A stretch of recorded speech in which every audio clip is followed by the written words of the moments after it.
साथियों, उत्तर प्रदेश के बागपत का एक गांव है जिसे सरूरपुर गांव के नाम से जाना जाता है। ये एक ऐसा गांव है जो चारों तरफ जंगलों से घिरा हुआ है। अब हुआ ये कि आज से कुछ समय पहले पुलिस की कुछ टीमें यहाँ पर एक आरोपी की निशानदेही पर इस जंगल में कुछ तलाश रही थी और कुछ देर तलाशने के बाद आखिरकार आरोपी की निशानदेही पर पुलिस ने यहाँ से एक महिला का शव बरामद किया। शव बेहद बुरी स्थिति में था, जिसके बाद पुलिस ने जगह का अच्छी तरह से मुआयना किया और फिर शव को अपने कब्जे में लेकर पीएम के लिए भेज दिया। लेकिन अब सबसे बड़ा सवाल ये था कि आखिर शव किसका था, महिला को किसने मारा और इसके पीछे की वजह क्या थी। मीडिया खबरों के अनुसार आज की यह घटना दिल्ली के दयालपुर क्षेत्र से शुरू होती है, जहां की रहने वाली 25 साल की तैयबा दिल्ली के बाहर स्थित एक कैसीनो में डांस करती थी और जो शव जंगल में बरामद हुआ था वो शव तैयबा का था। लेकिन कहा जा रहा है कि एक रात जब वो अपने घर वापस आ रही थी तब अचानक वो गायब हो गई, जिसके बाद तैयबा के परिवार वालों ने उसकी हर जगह तलाश की, दोस्तों रिश्तेदारों से संपर्क किया, लेकिन तैयबा का कुछ भी पता नहीं चला।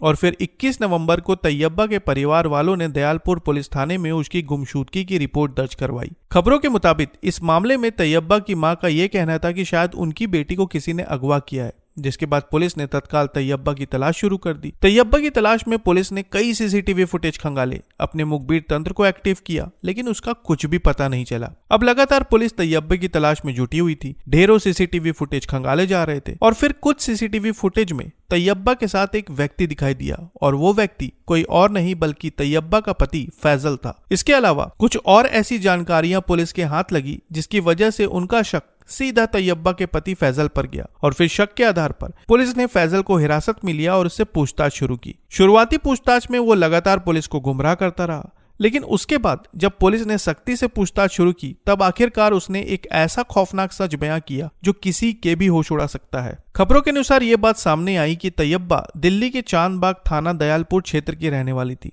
उसने दिल्ली में पढ़ाई की और वहीं बड़ी हुई, लेकिन फिर वक्त के साथ वो एक युवक के प्यार में पड़ गई और धीरे धीरे वो उस युवक के प्यार में इस कदर डूब चुकी थी कि उस पर खुद से भी ज्यादा भरोसा करने लगी थी। और फिर आज से करीब 1.5 साल पहले उसकी शादी फैजल से हो गई। लेकिन असलियत में तैयबा फैजल की पहली पत्नी नहीं थी। तैयबा फैजल की दूसरी पत्नी थी और फैजल अपनी पहली पत्नी को तलाक दे चुका था। अब शादी के कुछ समय तक तो इन दोनों की शादीशुदा जिंदगी बहुत बढ़िया तरीके से चलने लगी, लेकिन समय के साथ तैयबा का पेशा इन दोनों की शादीशुदा जिंदगी के बीच दरार पैदा करने लगा। असल में तैयबा दिल्ली के बाहर स्थित कैसीनो में डांस करती थी और फैजल शुरुआत से ही उसके इस प्रोफेशन का विरोध करता आ रहा था। अब आए दिन इसी बात को लेकर पति पत्नी के बीच झगड़े होने लगे और फिर धीरे धीरे विवाद बढ़ता चला गया। लेकिन इसके बाद भी तैयबा ने अपना काम नहीं छोड़ा और वो कैसीनो में डांस करती रही। अब लाख समझाने के बाद भी जब तैयबा ने फैजल की बात नहीं मानी तो फैजल ने आखिरकार तैयबा को हमेशा के लिए रास्ते से हटाने का प्लान बनाना शुरू कर दिया। अपने इस प्लान में उसने एक 17 वर्ष के नाबालिग को भी शामिल कर लिया और इसके बाद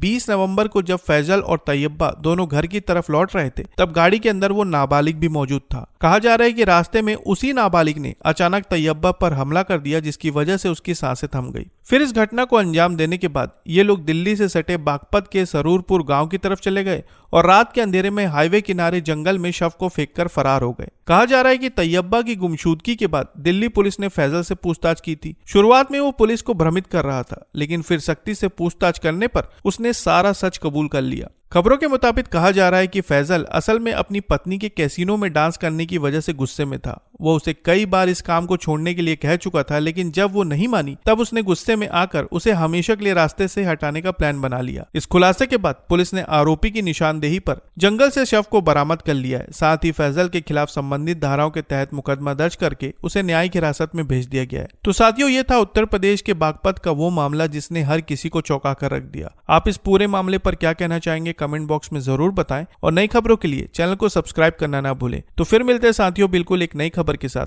तब तक के लिए आपका बहुत बहुत धन्यवाद।